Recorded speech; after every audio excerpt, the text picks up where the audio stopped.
अब हमारा सवाल है, क्या कांग्रेस अब रिकॉर्ड रूम को खोलेगी वक्फ बोर्ड के? क्या असद ओवैसी साहब आप कोई क्यूआर कोड बनाएंगे कि वक्फ प्रॉपर्टीज कौन कौन इंक्रोच करा, वो क्यूआर कोड में स्कैन करो, उनके नाम सामने आ जाएंगे? मजे की बात यह है दोस्तों, मैं आपको ये बताऊं कि वक्फ बोर्ड में मजलिस-ए-इत्तेहादुल मुस्लिमीन के एमपी कोटा से एमपी रह चुके, एमएलए कोटा से दो एमएलए रह चुके, इस्लामिक स्कॉलर कोटा से एक इस्लामिक स्कॉलर भी है, मुतवल्ली की कोटा से एमआईएम का मुतवल्ली है। उसके बावजूद भी जो है वक्फ प्रॉपर्टीज एंक्रोच होती रही, ना मुसलमानों को डायरेक्ट कोई फायदा नहीं पहुंचा। क्या आप हैदराबाद लोकसभा कॉन्स्टिट्यूंसी में कोई सर्वे कराए वक्फ को लेकर? तो असद ओवैसी साहब, जब तेलंगाना में इतने वक्फ की प्रॉपर्टीज ओपन पार्सल है, ओपन जमीन है, प्रॉपर्टीज है, उससे क्या आपने कभी कोई मुसलमानों को फायदा पहुंचाया? अक्सर ये लोग सवाल करते हैं कि वक्फ प्रॉपर्टीज से फायदा किसको हुआ? जो वक्फ बोर्ड के मेंबर रह चुके हैं उसके बावजूद भी वक्फ प्रॉपर्टीज तबाह होती रही। तो इधर उधर की ना बात कर, ये बता के काफिला क्यों लुटा, मुझे राहजनों से गिला नहीं तेरी रहबरी का सवाल है। जी हाँ, आज के इस वीडियो में हम बात करेंगे जितने भी वक्फ प्रॉपर्टीज जो लूटे गए, जो इंक्रोच हुए, जो कब्जा हुए, सियासी कायदीन के सरपरस्ती रहने के बावजूद भी, वक्फ के पहरेदारों के होते हुए भी जो तबाही होती रही, उसके बारे में आज हम बात करेंगे। मैं सैयद सफदर अली मूसवी और आप देख रहे हैं न्यूज़ वन टीवी। इस वीडियो को शुरू करने से पहले मैं हमारे नौजवान भाइयों को, बच्चों को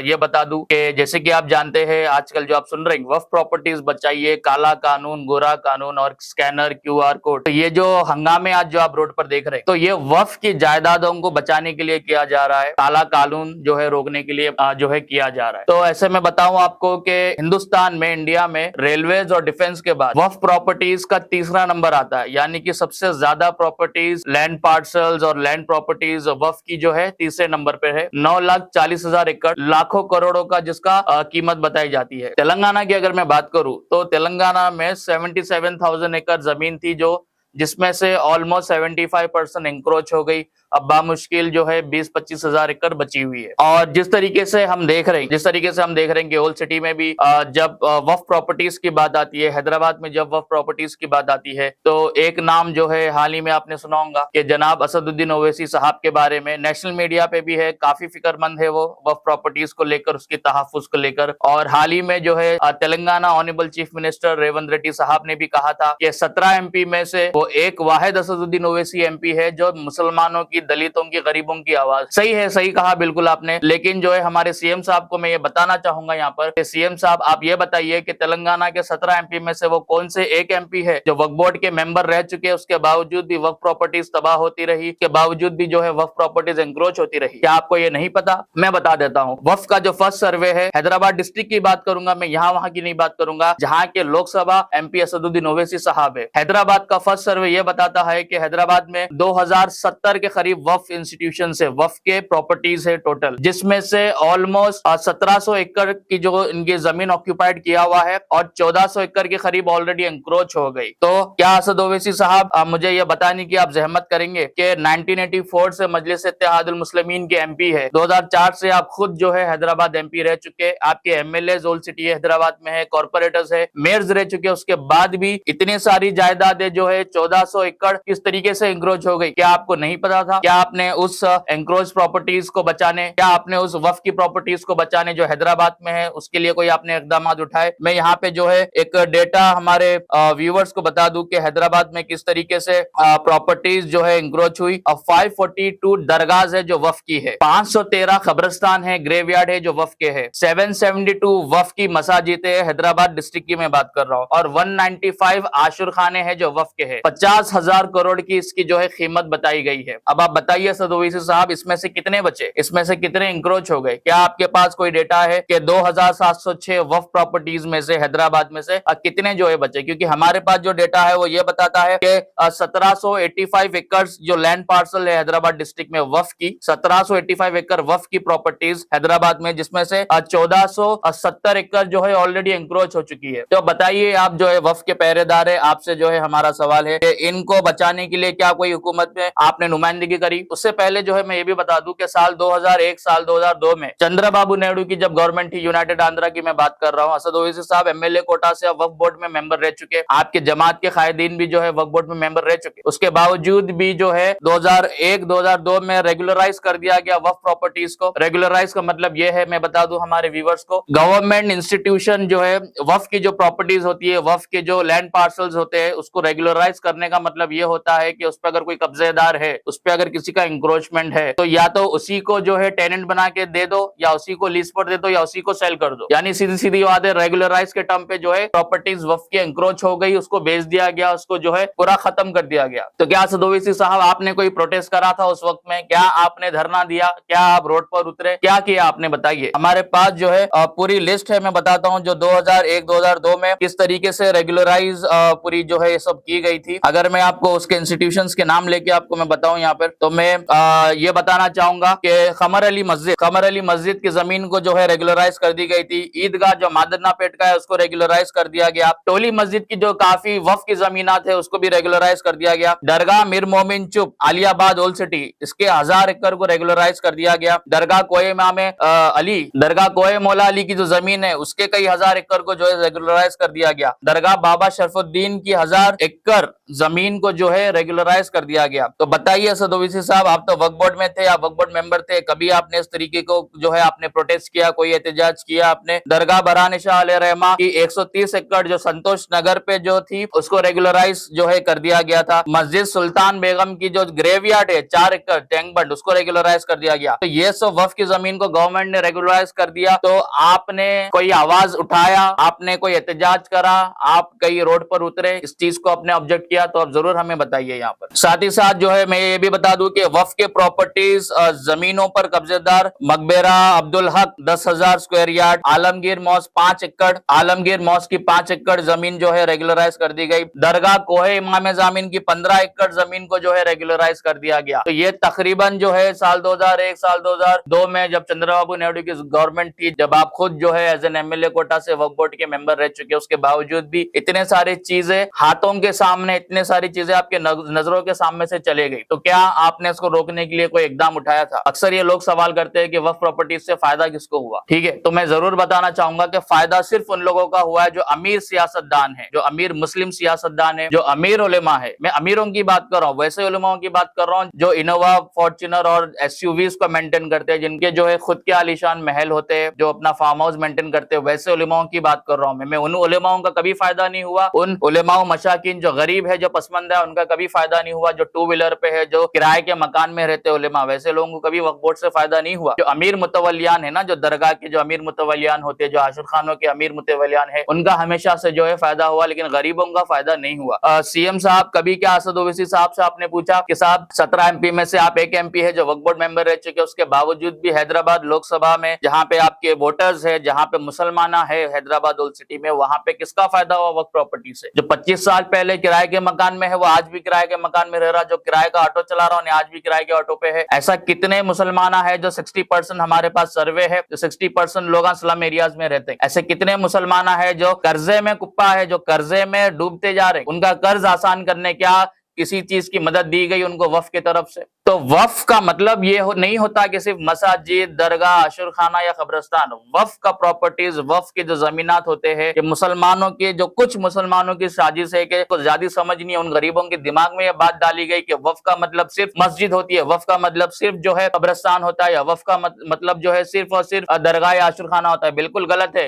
वक्फ के जो असल फायदे होते हैं, जो वक्फ का जो मकसद है, गरीबों की, जो मुसलमान पसमंदा है, जो गरीब है, जो फाइनेंशियली बैकवर्ड है, उनकी माशी हालत को सुधारना, उनके फाइनेंशियल स्टेटस को ऊपर लाने का वक्फ का जो है असल मकसद होता है। तो असद ओवैसी साहब, जब तेलंगाना में इतने वक्फ की प्रॉपर्टीज, ओपन पार्सल्स है, ओपन जमीन है, प्रॉपर्टीज है, उससे क्या आपने कभी कोई मुसलमानों को फायदा पहुंचाया? सेंट्रल वक्फ काउंसिल्स ने जो है सुपर मल्टीप्लेक्स कॉम्प्लेक्स बनाया है, वक्फ प्रॉपर्टीज पर जो है उन्होंने कमर्शियल कॉम्प्लेक्स बनाया है, ऑडिटोरियम बनाया, हॉस्पिटल बनाया, मैरिज हॉल, फंक्शन हॉल्स बनाया है, जिससे डायरेक्ट पसमंदा गरीब मुसलमानों का फायदा हो रहा। तो वक्फ प्रॉपर्टीज को यूटिलाइज ही नहीं करे आप, या कोई सोल्यूशन बताए वक्फ प्रॉपर्टीज को किस तरीके से यूटिलाइज करके। बताइए, आज याकुतपुरा में कितने लोग जो है गरीबी में रह रहे हैं, आज बहादुरपुरा में कितने स्लम एरियाज में लोग रह रहे हैं, किसको फायदा पहुंचा? ऐसे काफी एरियाज है असद ओवैसी साहब। सेंट्रल गवर्नमेंट की जब मैं बात कर रहा हूं तो मुझे अच्छी तरीके से पता है कि 2010 में संशोधन बिल जो है निकला गया था, पार्लियामेंट में पास हुआ 2010 में संशोधन बिल वक्फ एक्ट। तो फिर आप जो है वक्फ एक्ट 1995 का सेक्शन 70 का हवाला देते हुए आपने कोई वक्फ की प्रॉपर्टीज का तहफ्फुज नहीं किया। बीआरएस हुकूमत में जिस तरीके से जो है दरगाह हुसैन शाह वली चले गई हमारे हाथ से, सुप्रीम कोर्ट में कभी आपने जाके उसको काउंटर नहीं किया।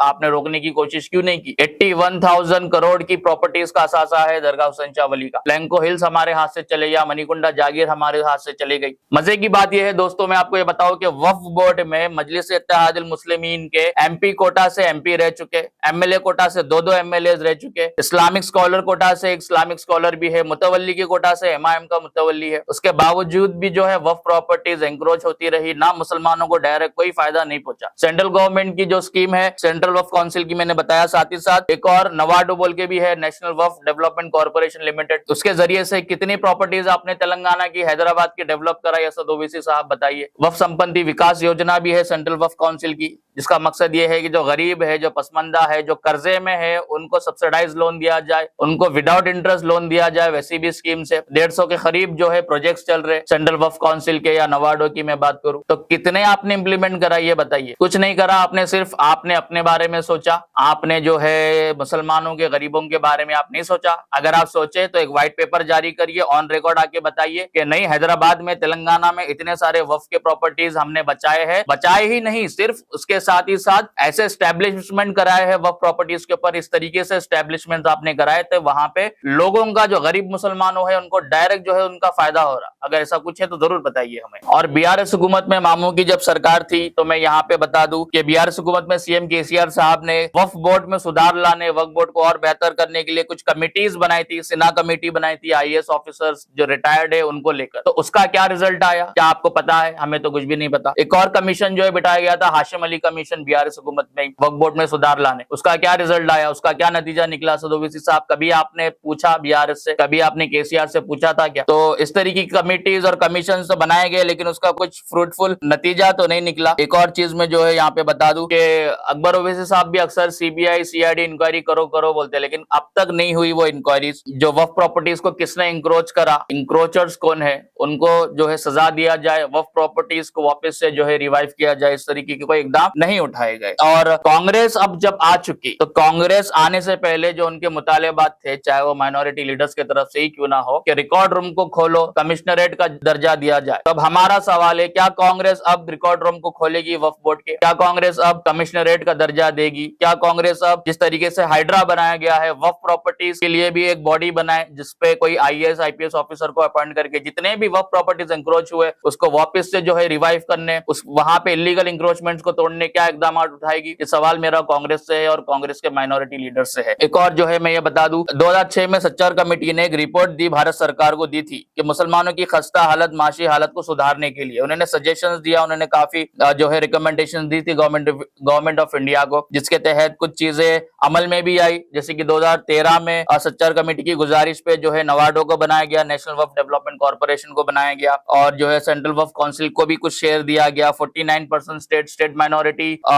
डेवलपमेंट एंड फाइनेंस कॉर्पोरेशन को दिया गया। 9% का शेयर जो है सेंट्रल वक्फ काउंसिल के पास है, बाकी का 42% जितने भी स्टेट के वक्फ बोर्ड है उनको दिया गया, ताकि वो फंड्स वो हिसाब से यूटिलाइज कर सके। यही है कि भाई सेंट्रल वक्फ काउंसिल का शहरी वक्फ संपत्ति विकास योजना भी है 1974 का। तो असद ओवैसी साहब से यही गुजारिश है कि इतने सारे काला कानून बेशक जाना चाहिए, बेशक जिससे मुसलमानों को तकलीफ होगी, नुकसान होगा, जाना चाहिए, लेकिन जो गोरा कानून था, चाहे वक्फ बोर्ड वक्फ एक्ट 1954 की बात करूं मैं, चाहे वक्फ एक्ट 1995 की बात करूं, या फिर वक्फ एक्ट 2013 की बात करूं, ये जो गोरे कानून थे जिसमें वक्फ बोर्ड को असल में पावर दिया गया, उस पावर का इस्तेमाल करते हुए कभी आपने तेलंगाना हैदराबाद शहर के वक्फ प्रॉपर्टीज को बचाने की कोशिश क्यों नहीं की? जैसे कि मैंने बताया कि जब पार्लियामेंट में संशोधन बिल जो है, जब वक्फ एक्ट का पास हुआ था 1995 का सेक्शन 70, जब ये बता रहा है कि आप कोई प्रॉपर्टीज अगर वक्फ की, अगर आपको लग रहा है कि वक्फ प्रॉपर्टी एंक्रोच हो रही है, तो आप वक्फ बोर्ड में एक एफिडेविट आप जो है दाखिल करके उस पर इंक्वायरी करा सकते हो, उसको रुका सकते हो, उस पर इन्वेस्टिगेशन करा सकते हो। तो इतने सारे दरगाह, इतने सारे कब्रिस्तान, वक्फ के लैंड पार्सल्स एंक्रोच होते रहे, तो क्या कभी आपने